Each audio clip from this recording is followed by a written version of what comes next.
Okay, we're going to go ahead and get started. I have 3 o'clock on my Swatch watch, cruising the streets.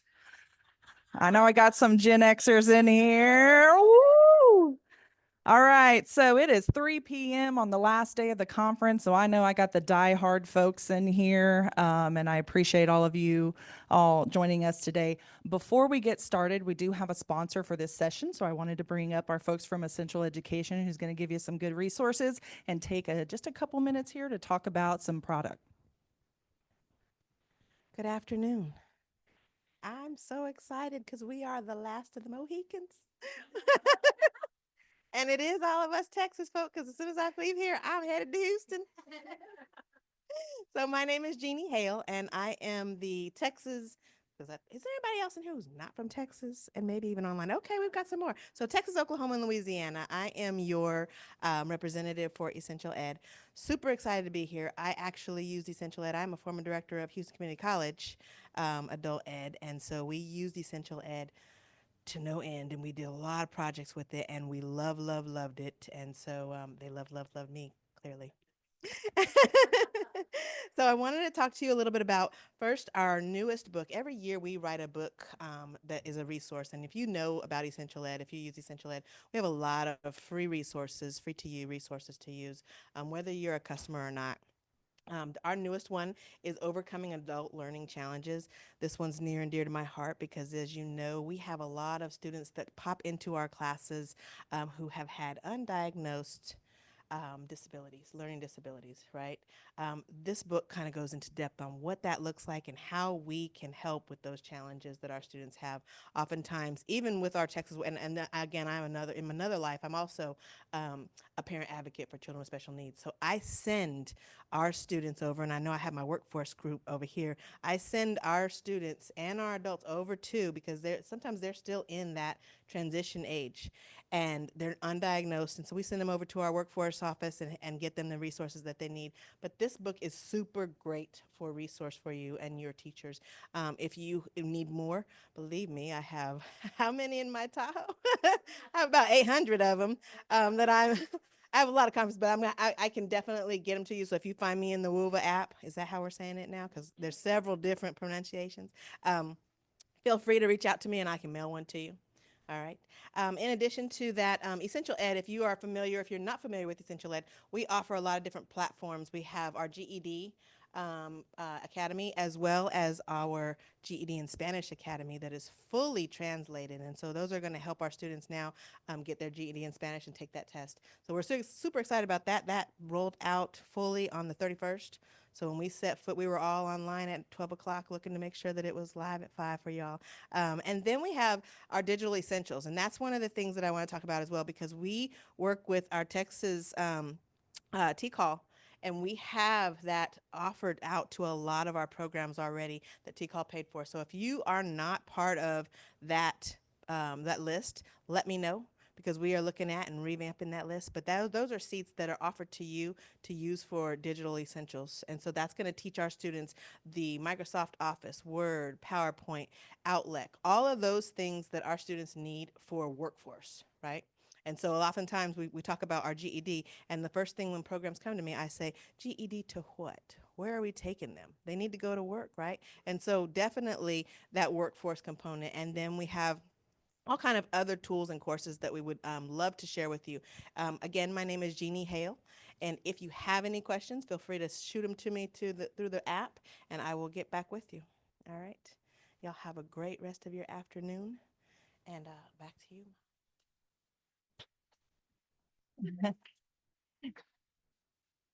Thank you. So we're gonna get started. This is a hybrid session. So we have some online folks joining us. So I'm gonna do just a real quick, also and to introduce. So we have a online buddy, and her name is Ann Savino. So she's out there for those of you online. If you have questions, throw them in the WOVA app, or if you have the ability, I guess you can use the Zoom. I can't ever remember if the chat's enabled for the attendees or not. But if you have questions, throw them in the WOVA app and she'll try to get you an answer, or we'll just take those down and then I will get them to my co-presenters and we'll get you some responses. So good afternoon. A little introduction here and what we're doing today. Let me move this forward. So, my name is Mahalia Baldini. I'm the state director here in Texas for adult education and literacy. I'm going to be joined today by two rock stars. We have Hannah Gorgie with us. She's the director of the Aspen Institute's Opportunity Youth Forum. She does great work here in Texas in this space and the Opportunity Youth space. And I thank her so much for joining us. This isn't the first time we've done this session, and we're going to keep talking about it. So, just know you're going to see it probably again and again as we try to just put a little focus and a little highlight on this specific population. And then we also have Janine Maldonado. She's the AEL director for Workforce Solutions Tarrant County. So she has some Title II funding that's supplied by the state, and then she works very closely with the local board, workforce board here in this area. And Tarrant is about 30 minutes down the road from Dallas, and she's going to be talking about how she is blending some of that Title II funds with Title I funds and the work that they're doing specifically for youth. So we are excited that you're all here joining us. There's more of you here than I thought there would be. I was like, there's going to be 5 people in this session. So I'm thrilled that we have as many as we do. So let's start off just with talking a little bit about the opportunity youth, but specifically, I never know who's going to kind of be in the room. And because this is a national conference, I like to give a little bit of an overview of how those Title II dollars work in Texas because it's different everywhere. Every state kind of has a little bit different mechanism and how that looks in their state. So I want to be kind of give you some context before we get started. So here in Texas, our Title II adult education and literacy funds are through the Texas Workforce Commission. That is the Department of Labor here in our state. We hold a statewide competition about every 5 years or so. We currently have about 51 grants and 100 providers across the state. We've got 800 or so sites out there doing work, and about 4,200 instructors statewide. It's an $80 million annual investment through those grants that I talked about, and we serve about 70,000 individuals a year. Now, states, what I have learned from working with my state counterparts is that in a lot of the other states, they have maybe ones and twosies in terms of the types of providers and entities that are doing the work. Here in Texas, I think one of the things that makes us very unique is that we have all different types of providers that are actually have the money and they're doing the work. And I say that because when you have that level of differentiation at the local level, you have to create policies that have a lot of autonomy. Because they all have different organizational structures. Think about the different structures between a community college versus an ISD versus a CBO or a workforce board. So we at the state level try to set our policies and initiatives to focus on specific populations, specific things we're trying to accomplish, and then provide some autonomy at the local level for how that gets carried out because we understand that within those organizational structures, things can look very different. So here in Texas, we're largely community college based, but we also have ISDs, CBOs, workforce boards, and our educational service centers. So that's just a little bit about the state and how the funds are out there. So for today, we're going to be talking about the Texas youth, and I just put this up there because I want to give everybody kind of an idea of where we were several years ago before we started kind of creating a focus and an opportunity, and I think really seeing a need in our local communities. So we go all the way back to the numbers, back to 1819. You can kind of see here the total numbers that we served. When I'm talking about youth, I'm talking about the ages between 16 and 24. And this is how, the numbers kind of roll out. So we serve about 70,000 individuals a year. This is our youth population specifically. So you can see the percent employed or enrolled after they exit our services, both in the second quarter after they've enrolled with us or have exited us, and the fourth quarter. So are they kind of retaining that employment? And then the one that I'm probably proudest of, and I think it's probably a direct reflection, I think our local directors would agree. We got an opportunity a couple years ago that our Texas Education Agency is funding high school equivalency vouchers in our state. It's a game changer. I think we're one of 5 states in the entire U.S. that now have free vouchers for high school equivalency testing. And the numbers have made a significant increase, as you can see, from 4% all the way up to almost 12% in a couple of years. So this is one of those populations that you've got to have a lot of support with, which Hannah is going to be talking about and Janine is going to be talking about. I think at the state level, what I would say is we have to continue to have a very intentional focus and a very intentional awareness of the population. Hannah always has the good numbers, so I look to her a lot to kind of say what's going on out there. Tell us more about it.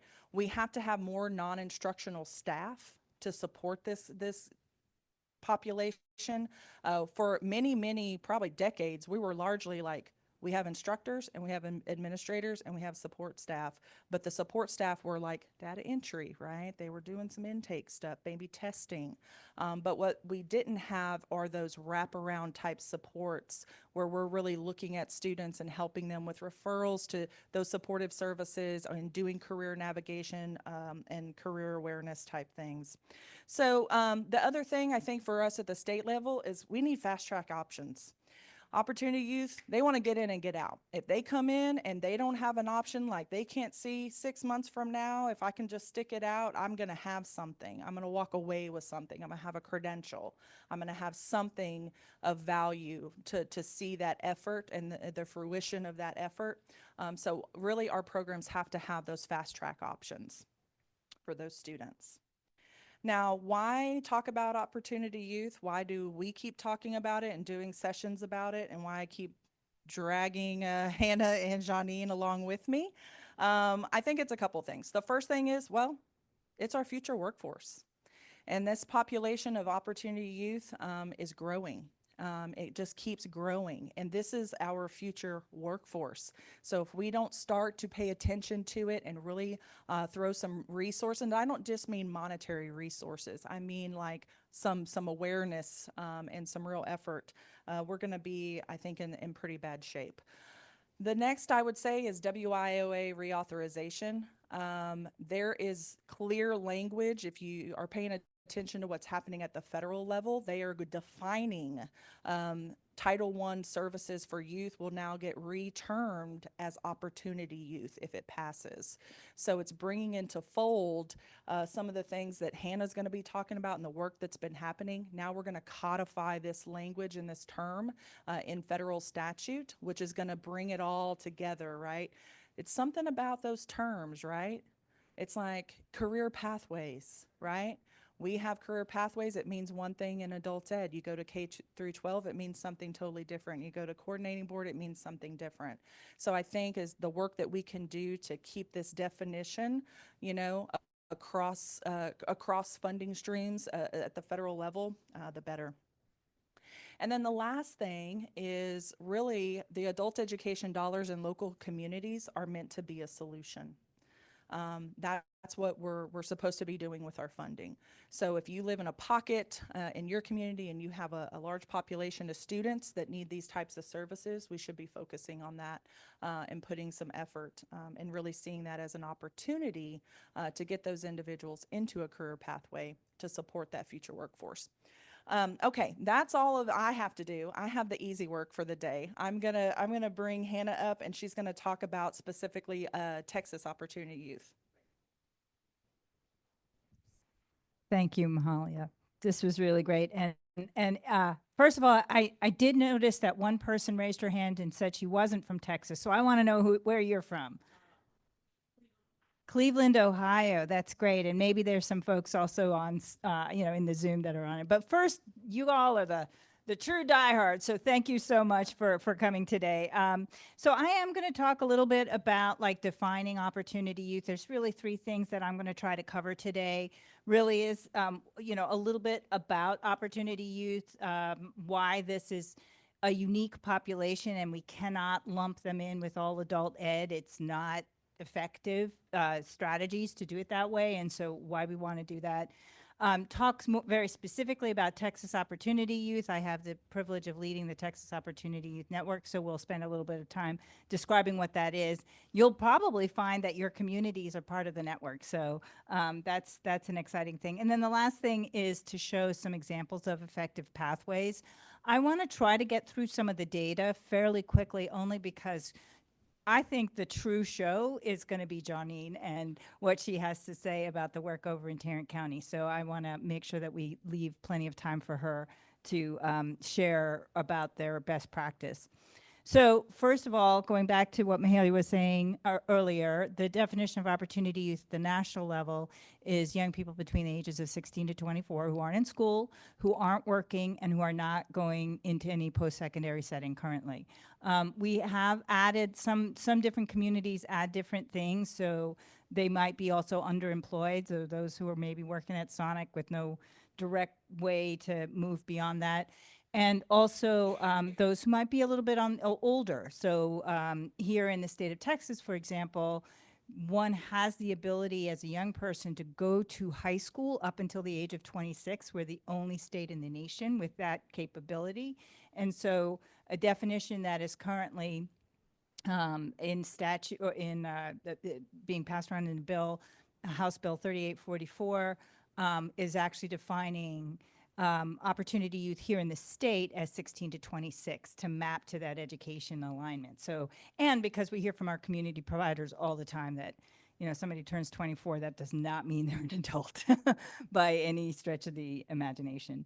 There are about 5 million across the US.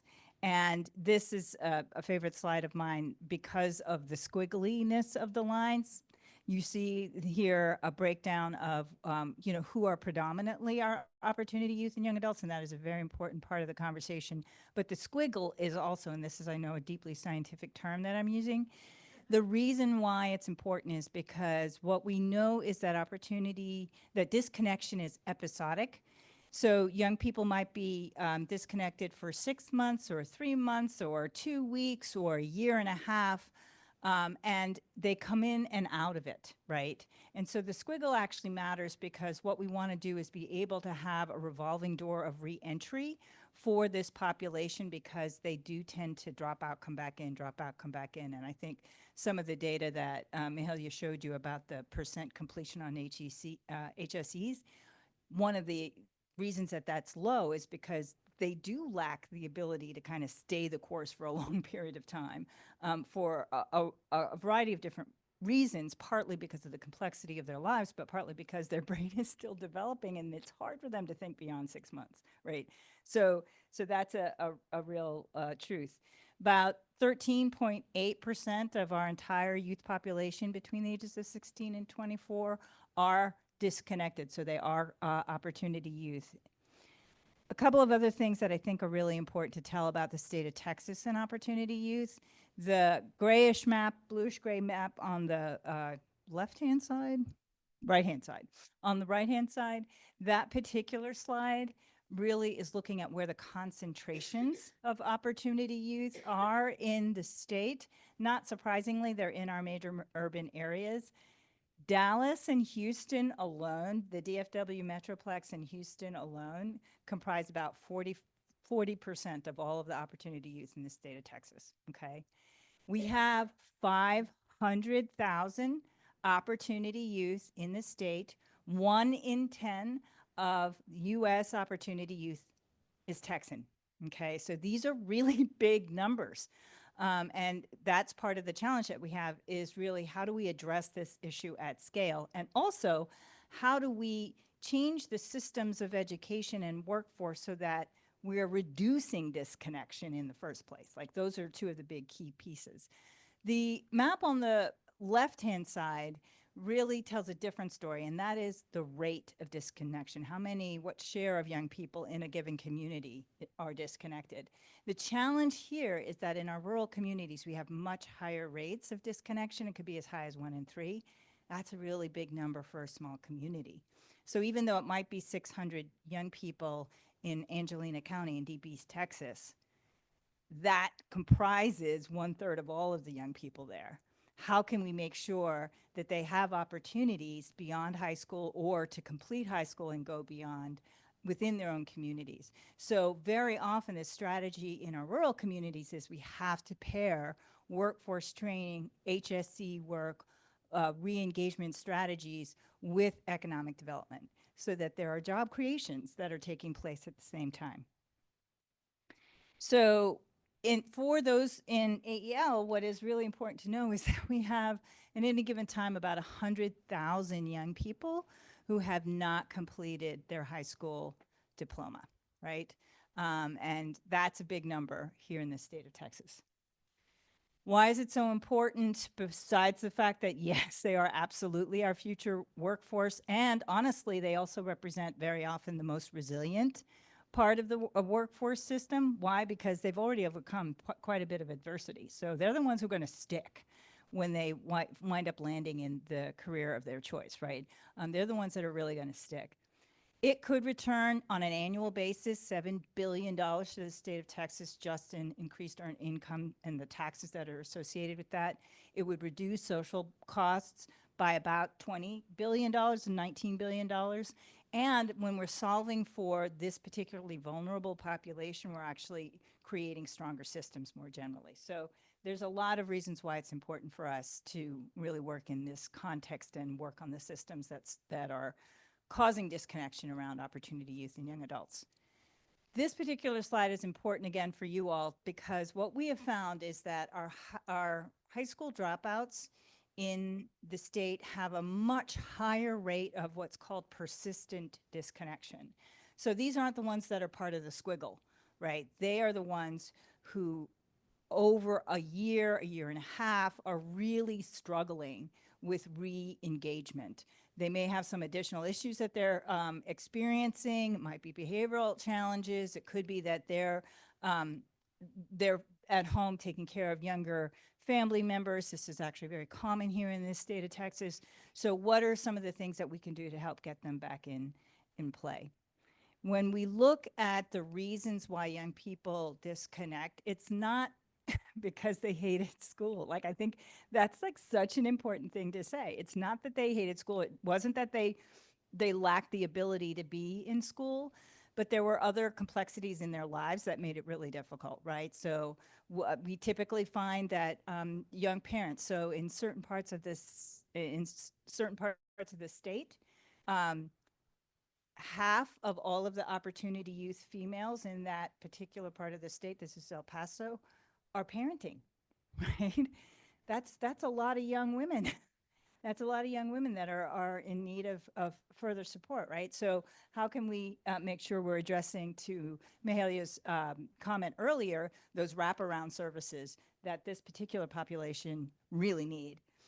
We also have some that are leaving because they have to help their family income with the household income. This is a very common thing that we see these days, that they will go and they're working, so they do have that connection, but they're not working in any kind of livable wage situation, and they don't have the ability to grow. And they're often not getting the hours that they need for any kind of sustainability because they're working in a part-time basis, right?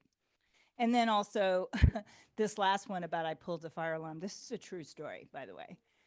All of these are true, right? So this is a true story of a young woman who pulled a fire alarm when she was 13, and that put her on track for the juvenile justice system. And there was nothing, like, she felt like she was never wanted again in school. So what can we do to mitigate those? That's a perfect example, in my opinion, where there needs to be interventions that at that moment that would prevent disconnection in the first place, right? Like, that's a really good example.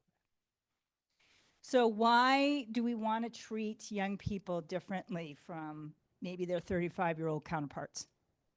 Because all of us have heard about early childhood education and how critical the 0 to 5 time frame is for brain development. Well, there's a second surge that takes place, and that second surge is actually in the late teenage years up through the age of about 27.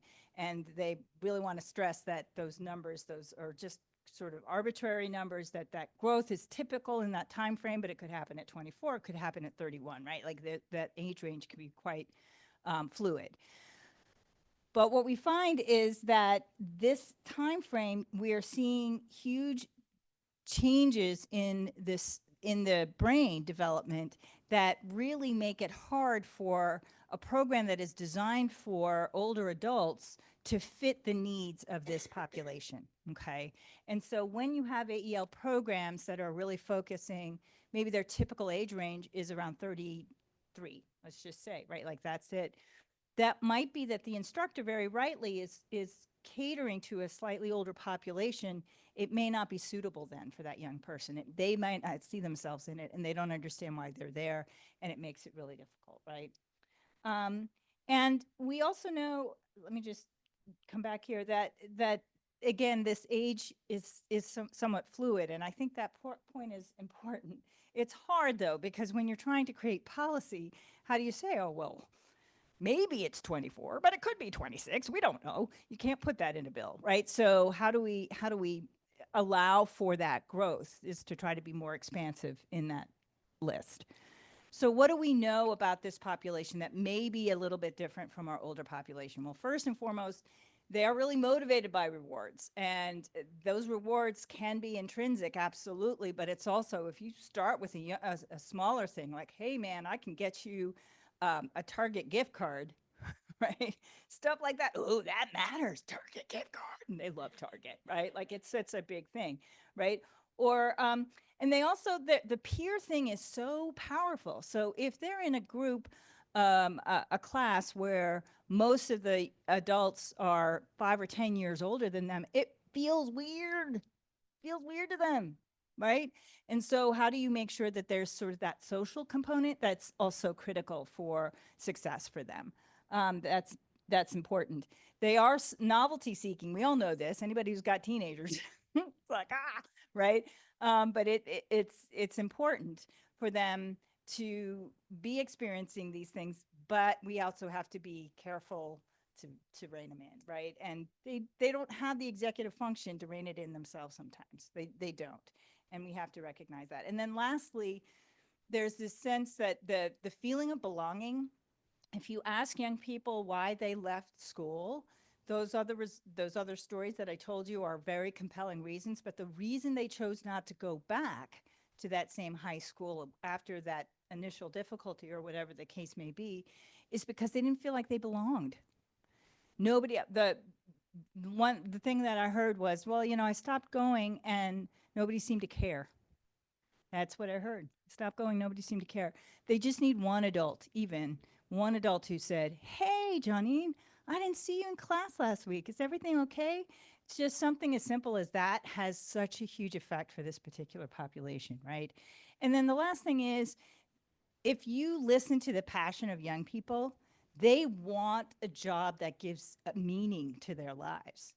Everybody does, but for this age range, it is a very important part of the self-exploration that they're undergoing. And so when you're saying, well, we really think that you should be a phlebotomist, right? That has to be attached to something more meaningful for them in order for them to stick out the training for a longer period of time. So taking the time up front to address issues around what is that self-purpose that you're defining has a long-term retention capability for them. So just a little bit about the work that we do at the Aspen Institute. I have the privilege of working with a national team that is focused on Opportunity Youth Forum that Mahalia mentioned earlier. And there are about 40 plus sites that are now across the country. And so hopefully you're seeing yourself there. But one of the things that's really important about that is that we're a learning community. And so we're always learning from one another around these different aspects that we have. You can see the numbers here on the left-hand side. I don't really need to show you, or I think it's your right. But here in the state of Texas, we have a statewide network called the Texas Opportunity Youth Network that I lead, and it's comprised of 3 different constituencies. We have youth leaders themselves, so much of the work that you see us do is actually co-designed by these youth leaders who are telling us what works for them and what doesn't work for them, and that's managed by Texas Network of Youth Services, and it's called the Texas Emerging Leaders Board. That is the heart of the work.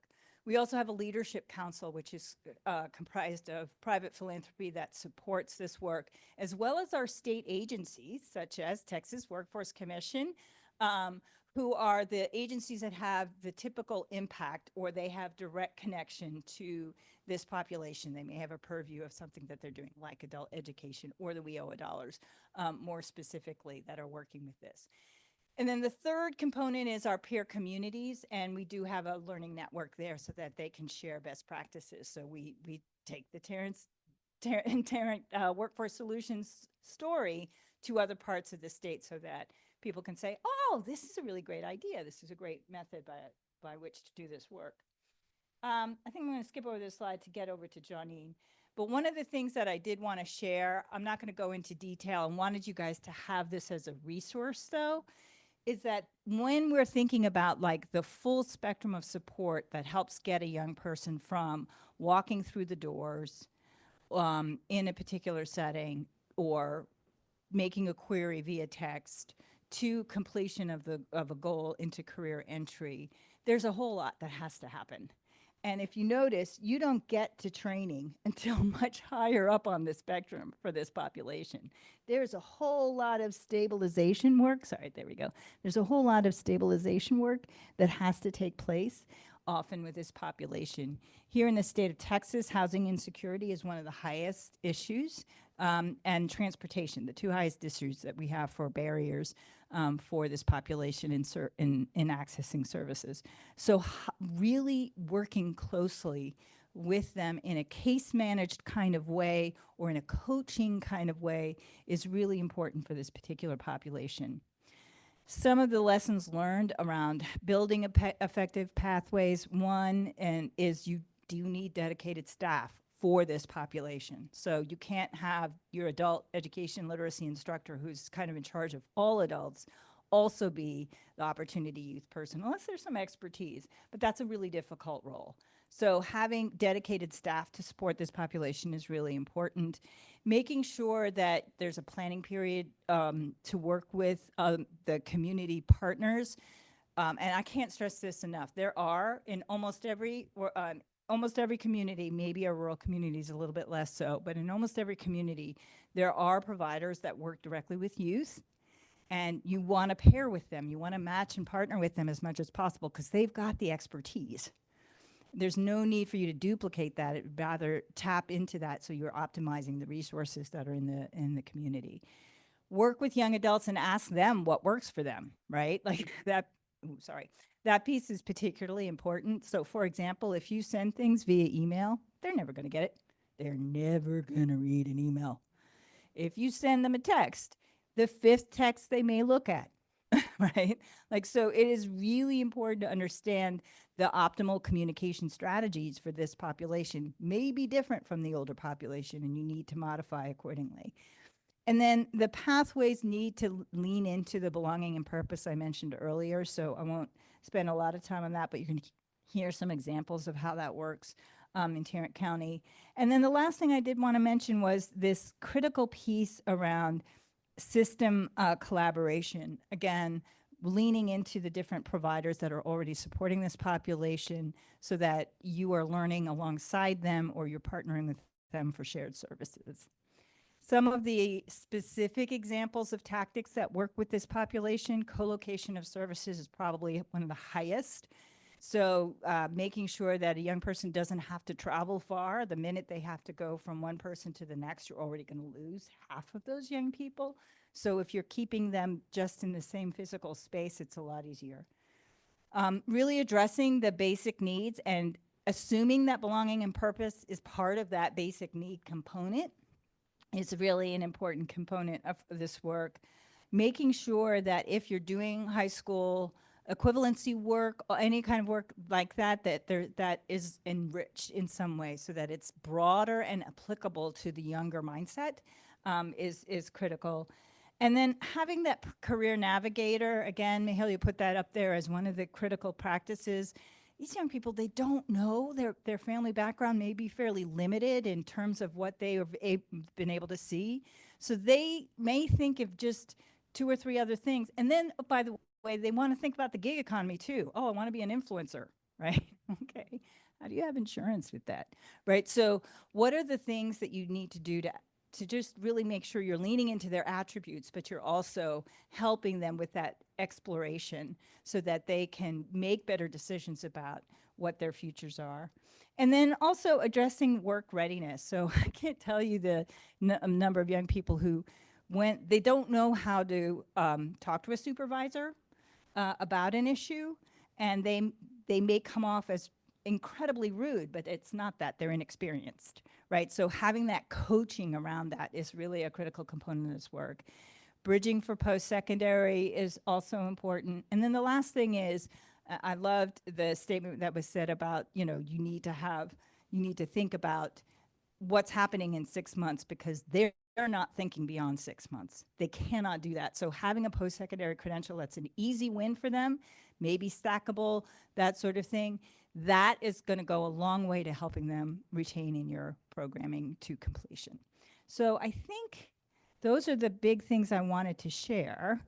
And I am going to pitch it over to Janine to share a specific example of how this kind of partnership works. You. Thank you so much, Hannah. So I'm going to come up here and I'm the person standing between you being able to leave on the last day in the last session. And I realize that. So I'm going to try to also go through, give you enough information that you can take some of this with you, but also not hold you back from being able to get out of here. So, um, Hannah and Mahalia have done an excellent job of kind of framing everything up and showing you the stats. They've got some great stats and being able to share, specific opportunity youth. Um, I came into the workforce board arena in 2016. I've been in adult ed for a long time. I'm not going to tell you how long because then my gray will start to show. But coming into the board in 2016, Opportunity Youth was already a discussion. And so when I came in to the board in adult ed, we were not only navigating how do we work together, right, to collaborate, to make sure that we're reaching all of those important populations, but then I got pulled into this Opportunity Youth situation. And so my colleague up at the board that is over Opportunity Youth, she was like, I think you can help me. I think adult ed can really help me with this. So in 2016, E Squared was born. So um, what is E Squared? So E Squared for Tarrant County was really, again, focused on those opportunity youth. That was the 16 to 24-year-olds. And it took us a little bit to sit at the table and talk about what are the things that we can do that's really going to target this group, and what are some of the things that we can do to engage them and keep them focused, right? Because all the stats and you've seen all the barriers, and the biggest thing is retention and keeping them engaged, right? If you're not giving them what they need in 5 minutes, it's squirrel and they're off to the right. You won't get them back. So it was a program that we really specifically targeted, to that group. um, who does it serve? Obviously, going back to what you've already learned, it's the 16 to 24-year-old group. It's those that do not have a high school uh, credential. They Some of them are court ordered, so that's kind of a captive audience. But then I have a colleague in the room that would disagree because it's like, yeah, but, yeah, just because they have to be there doesn't mean they're always going to be there. So and then again, they have to be residents of Tarrant County, of course, because that's what we serve. Um, the barriers, we've Hannah shared some of those barriers, and we're all in our programs are familiar with the barriers of dealing with those. But some of those barriers, some of the barriers were really challenging for us. Foster youth was a big one. Foster youth is a huge barrier for those 16 to 24-year-olds. Poverty, of course, justice involved. We do have, several justice involved youth. So that's a huge, barrier that they're experiencing. And then the biggest one is that basic skills deficient. So I'm going to share the model in depth with you, but when we had the conversations and went to the table, it was more of we have these individuals that they, of course, they dropped out, but they're still basic skills deficient. They might have just came out of high school, but they're nowhere near, ready. So that was where AEL kind of came into the picture and what became a very prominent part of it. So the benefits of course, of having this was the way that the model is set up is we have Title I money. So I'm going to talk a minute about braiding, and then I'm going to go in deeper. But we have the Title I funds coming from WIOA, and then we've got our Title II AEL funds. And in our circumstance at the board, those funds are all at the board level, right? And so we talked and said, Title I's getting training dollars, we're getting training dollars. Title I's getting money to support these students, and Title II is also, AEL is getting those funds to provide those basic skills deficient, services. And we thought, how can we just come together and bring everything to the table and figure out, okay, we can do this, they can do that, and how do we make it so that it's supporting the student in the best way possible to get them across the finish line. And so that's kind of how this model was built. It was designed that the students were going to be getting services from both Title I and Title II, meaning the AEL, and then our Goodwill partner who provides the actual E-squared services, and then having a career navigator involved, having those support services that could come in at any time and remove some of the barriers throughout the program. And then also providing them a clear path, right? On, okay, you're going to work on your GED, you're going to get your GED, and your next step is going to be work. We're going to get you ready for work, whether that be going to post-secondary or whether that be going to a credentialed training, or maybe you just need on-the-job training so that you can, get better skills. So the more resources that these individuals have, of course, their success rates are going to be a whole lot higher. Um, the other benefit of this model was, as Hannah touched on, is everything's happening in one place. So it's all happening at Goodwill, the same location. So the students are going to class in the mornings at that location. And then they're doing some work experience in the afternoon that they're getting paid for at that location. So the idea is that they go to class, they go eat lunch, have a little break, and then they go to work. And we don't let them leave the building, because if you let them leave, guess what? You won't get them back. You won't see them. So we had to build in, kind of some, not to hold them hostage, but, yeah. So it's like, how do we keep them, stop gaps so that we can keep them on site? So, and then obviously with that support and retention comes your performance. I always say, like, if we're doing the right thing and if we're doing what the students need, the performance is going to follow it. So focus on the needs of that student first and foremost. So. Case management is a huge piece of our model. So um, they get a career navigator from the adult education side of the house or the Title II side. And then they're also given a case manager, a youth case manager from the Title I side of the house or from Goodwill for the E-squared program. I'm going to try not to look at Jordan because he's in the room and he is our Goodwill representative. So he'll correct me if I say anything wrong. So, but they provide very intensive case management. And so having those two individuals that are assigned to this student carry them through the process really helps assist with, again, not only retaining them, but getting them across the finish line. Because our goals for all of our students, but especially our youth, is to get them educated, get them trained, and get them in a career, in a job. So the case management piece is really like those support services. So just like Hannah was talking about, transportation is an issue. Childcare is a big issue. I know it's everywhere. I see people's heads nodding. Looking at how can we, provide some of those support services to remove that. And then again, like I said, the co-case management helps with that barrier removal. So sometimes students will feel better telling a navigator, I'm having an issue, like I'm losing my house, I'm getting evicted, rather than maybe go to one of the case managers on the other side of the house that they only see maybe once a week or twice, twice a month. If it's a navigator that's in the classroom with them and is seeing them on a regular basis. That collaboration between Title I and Title II navigator versus case manager is extremely helpful, because that relationship, we can talk amongst ourselves and share that information and make sure that the students get taken care of.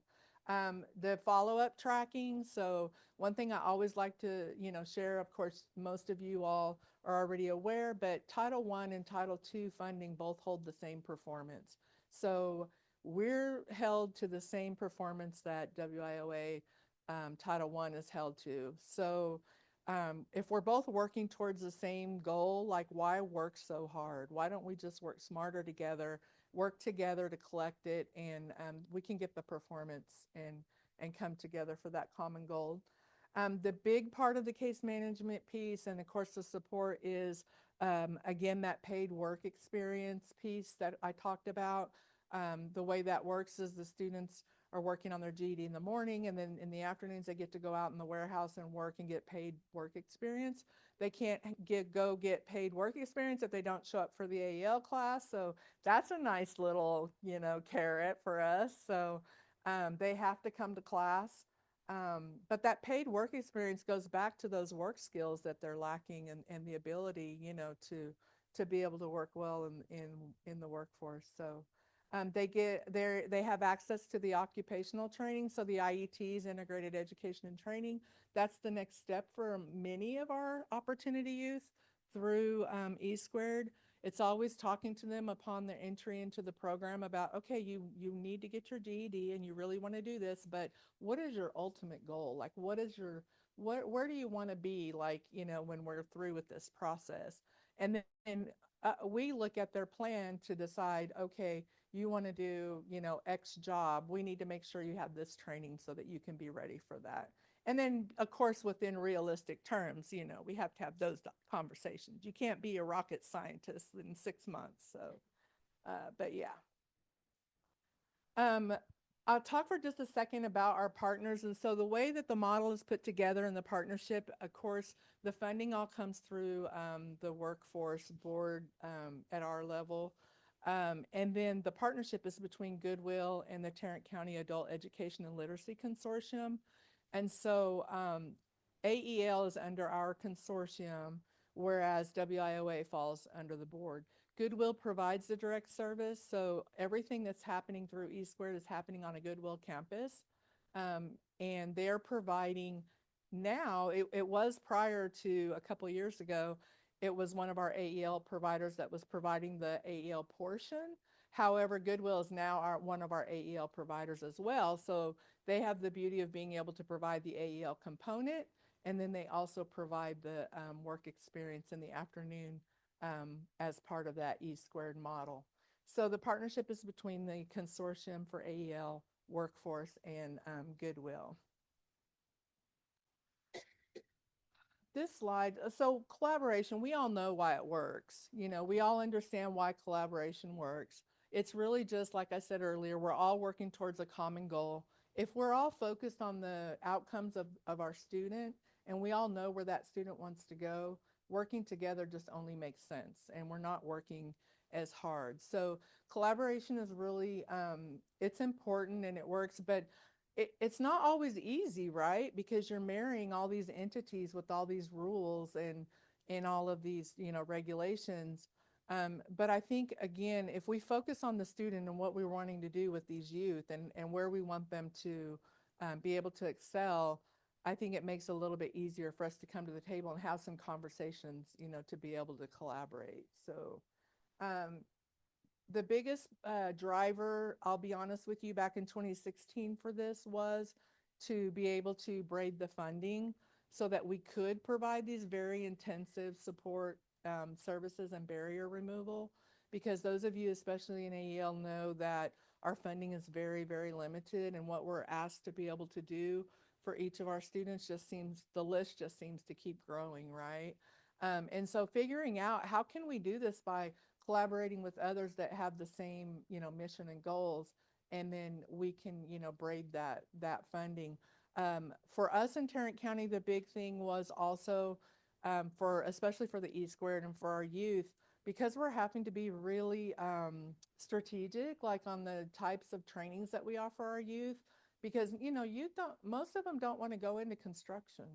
They're not going to go out there and learn how to lay cement, or they want to do cool stuff. Like they want to be, these they want to go out there and do web stuff, and be these influencers, and all this kind of stuff. So if we want to give them what's really going to retain them, it's going to cost money for those kind of trainings, and we don't get that kind of money in AEL.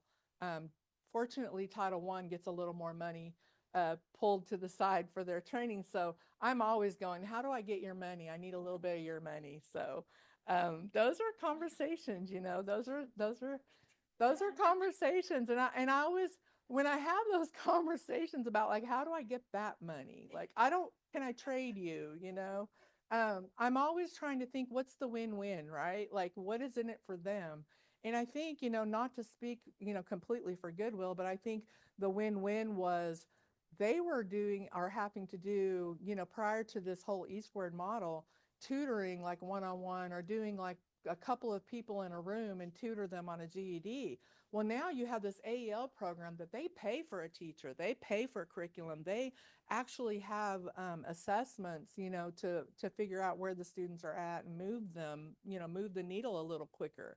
And so that was kind of the win when I came to the table was, you don't have to be here until 7 o'clock at night tutoring that one person. We have a whole, group of people that can come and do that. So just showing again what that collaboration could do for everybody was again a win-win. So and then again, leveraging interagency. We don't just leverage through our E squared program with Goodwill. Of course, we have other partners involved in it as well. We do, we're blessed on our consortium that we have, and we do have a partner that comes in and does some testing with our students, and for accommodations and things like that.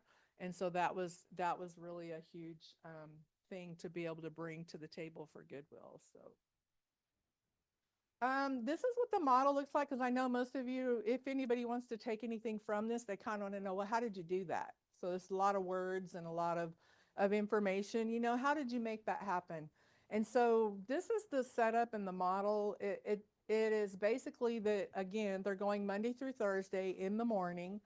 They go to class, and again, they're required to come to class every day, or else they can't work in the afternoon.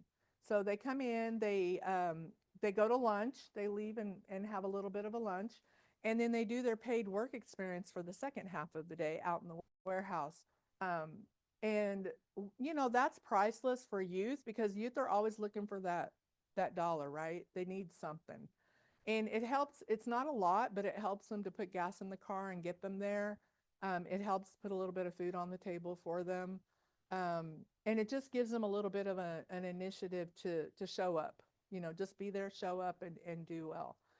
Fridays are their life skills days. So that's the day that they do like job readiness skills, and life skills. And they do that in the morning.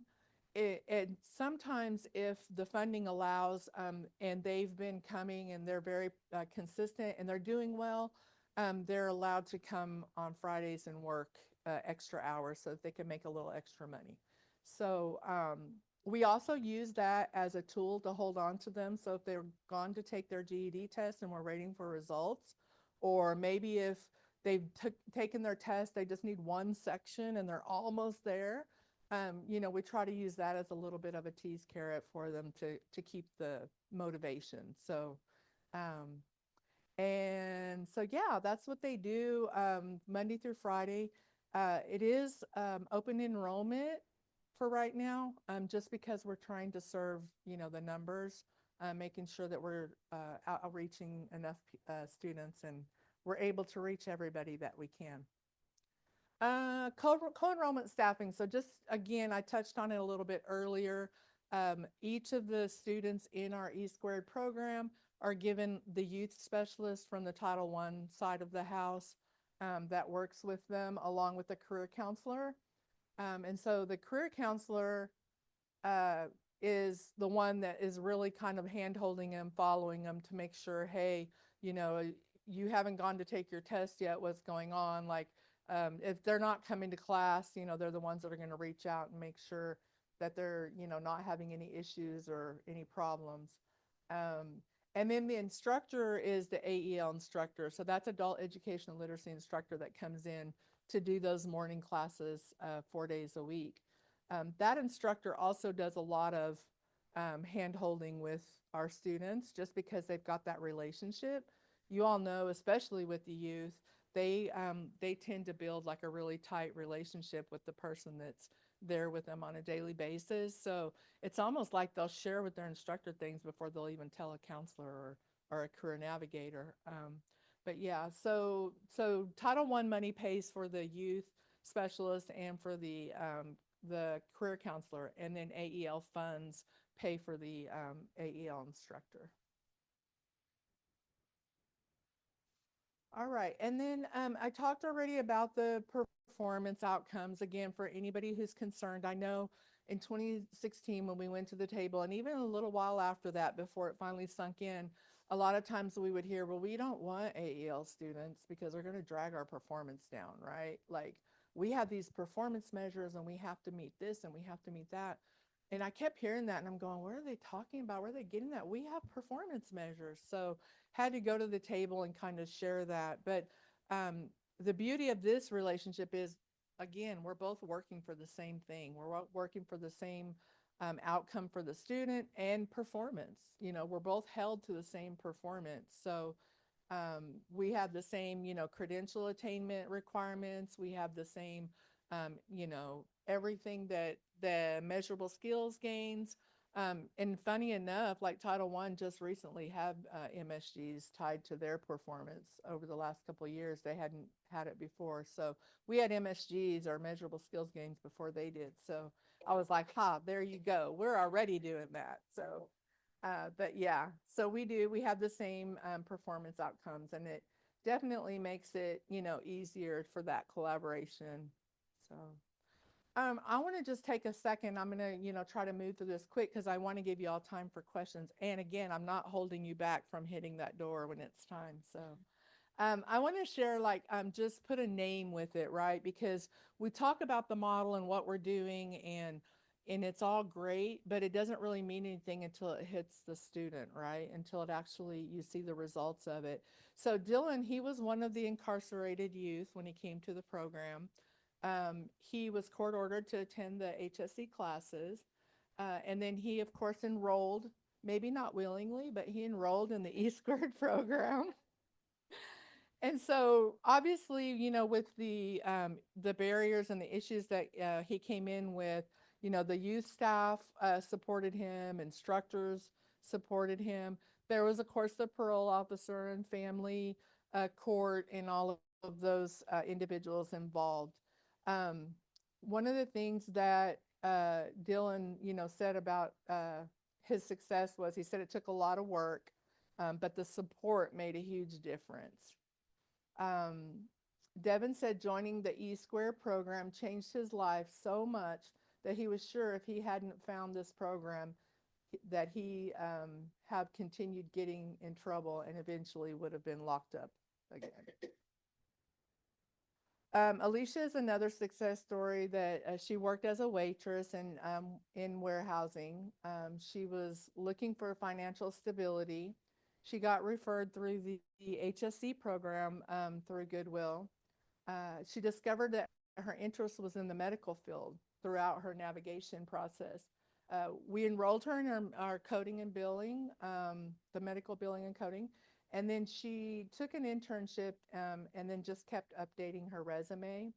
And of course, obviously, the support was the youth staff, all of those involved, the instructors. The internship supported her highly on her pathway. The success was, you know, led to her because of her persistence. She did attain, of course, her GED and passed the national certification for the billing and coding. She is employed with Tarrant County Health Department. at 1564, and this was actually this is old data, so it's a couple years ago. But yeah, it just kind of shows you like the path of the student and where it takes them. And I love this picture, and thank you for letting me keep it in the slides. This is like our proudest moment ever for anybody who works in adult ed. If you all do any kind of graduations, we do, I call the best graduation in Texas. We have a Tarrant County wide graduation. We walk about 200 students across the stage. It's at the Wilkerson Grinds, this huge center. We do full blown cap and gown. We have the whole ceremony, and it's just beautiful. And I could tell you, I'm going to cry telling you, and I'm really going to try not to. My staff is probably on here watching, but I don't leave there. I don't think there's a dry eye in the house. Like, I do not ever leave there without crying, because you cannot believe not just the students, but the family of the students that come up, and they're just like, thank you so much for helping her do this. Like, we could never ever convince her to, do this. And we even last year had a student that her dad came, and I thought, oh, please, dear God, don't tell me this. I'm going to lose it. He's like, I just flew in from Peru. I flew all the way from Peru because I wanted to see my baby walk the stage before I die.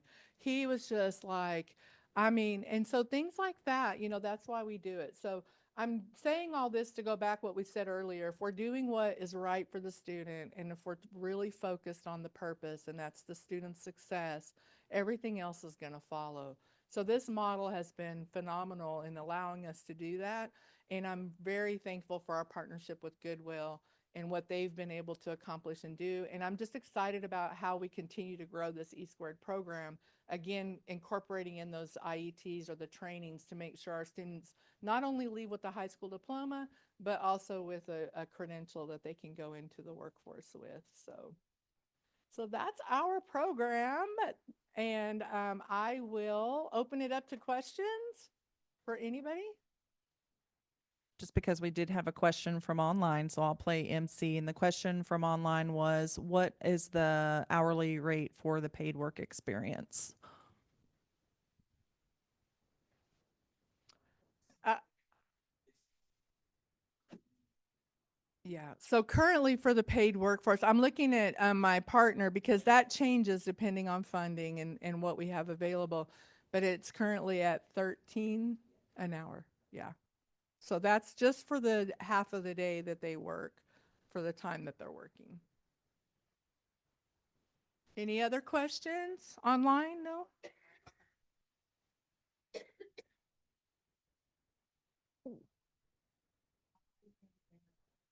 Mhm. No, that's great information. I do have a partnership with Goodwill, and they're amazing. They have all the job readiness stuff. Like, I wanted to partner with them because they have computer classes, they have resume building, and I was like, hello, like, why don't we just refer your students over? But I wanted to know what buzzwords you might have said to create like that further partnership with them, because I do want to. I kept I did a meeting with them. We sat down. We said we can do this. I can pay for a teacher. I can do that. And I thought it was a win-win. But I can see it turning. But then they were just like hesitant to jump. To do that partnership. So. So I don't know about buzzword. I'm going to tell you, I did a lot of begging. I'm not kidding. Like, I had so many doors slammed in my face, like at the beginning, because they're like, "What are you talking about?" Because AEL was new in the first place, and then there was all these reasons why no, we can't.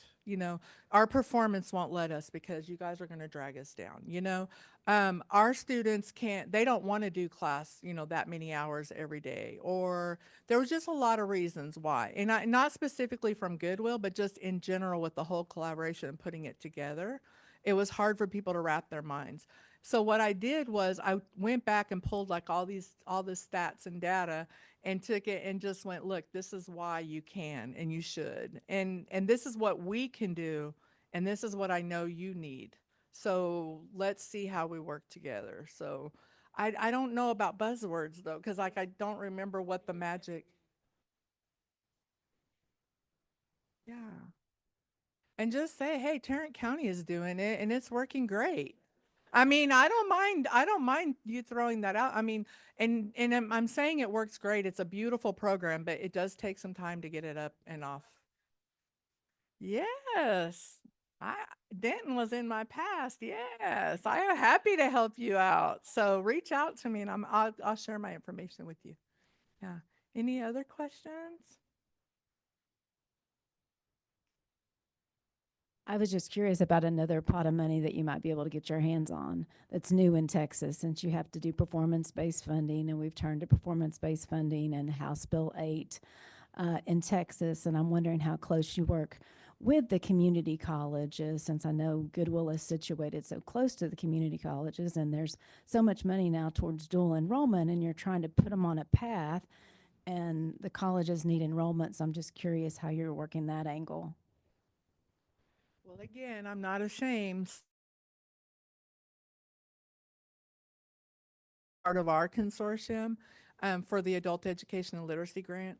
However, I'm also very connected with the credit side of the house and with the other departments within Tarrant County. And with the new House bill coming out, you know, I don't know how many of y'all are aware, but they get a little more funding if they use our students, right? If it's our AEL students that we enroll into a college, they get a little bit of a higher rate than if it were someone that walked in off the street. So that's kind of what I did, is went in and went, you need my students because you need money. Everybody needs money. And so the conversation was like, we have students. We just need to get a pipeline so that we don't make barriers so that they feel like they can't get where they need to go. So those are that's what we're doing as far as the college goes, is really utilizing them to help, you know, get our students in there. And then again, it helps that we have an AEL partner, which is part of the college. So looking at what kind of funds that our students can take advantage of within the college without having them get into any kind of trouble with loans and grants and all that kind of stuff. So yeah. Yeah. Any other questions? Oh, Is there a time limit on how long the student can stay in the work experience program, or can they remain in work experience until they earn their GED? so they stay in the program until they earn their GED. There's not a limit. I mean, we know that all of our students come in at a different level, right? So they're all coming to us at different entry points. So we work with them until they get their GED and they're able to do that. I'm sorry. Let me, because they can't. Okay. No, really quick. I was just wondering what kind of work they do, the students. So I think there's two tracks, and I hate to keep looking at Jordan, but I think there's two tracks, and they can either work in the warehouse, so they can go out and work in the warehouse and do like forklift and things like that, or they can do business admin work like in the office itself. So there's opportunities to work in the office space of Goodwill. Yeah. Hold on, Jordan, because online can't hear you. It also depends on the site that they're at as well. So we have 3 sites in Tarrant County. So for example, our Arlington site, they don't work in a warehouse; they work in a retail store. So for those particular students, it's a retail sales experience. For the students at our campus site, it's warehouse experience. For the students at our headquarters site, it could be a multitude of different things, but primarily retail assistance. But we're opening up more opportunities for them to work with, like, I mean, some of them want to do janitorial. So, I mean, we partner them with our janitorial team, or some of them want to do admin work. So we place them with our admin team, or it really just depends, because at Goodwill, just like, you know, you said yourself, there's a lot of other programs like job resources and things like that. So they're assisting with other programs as well to see the need of all the clients that we serve too. And so we place them in those situations to expand their horizons a little bit too. Jordan is a great connection for you. Yeah, he'll tell you how it all happens now. I don't think he was there at the beginning, but he's deep in it now. He's not getting out. Yep, not getting out. Any other questions? Wow, we hit it right on the nose. Like, I think we're 2 minutes. Well, thank you so much. Mahalia, you want to close with that? Just going to say thank you guys for your time. I hope everyone has safe travels home, wherever home may be. And a shout out to our Cleveland person. That's where my husband's from, and he's pretty good stuff. So I know you're good people. So I married him. But safe travels to everybody, and we'll see you soon. Bye-bye.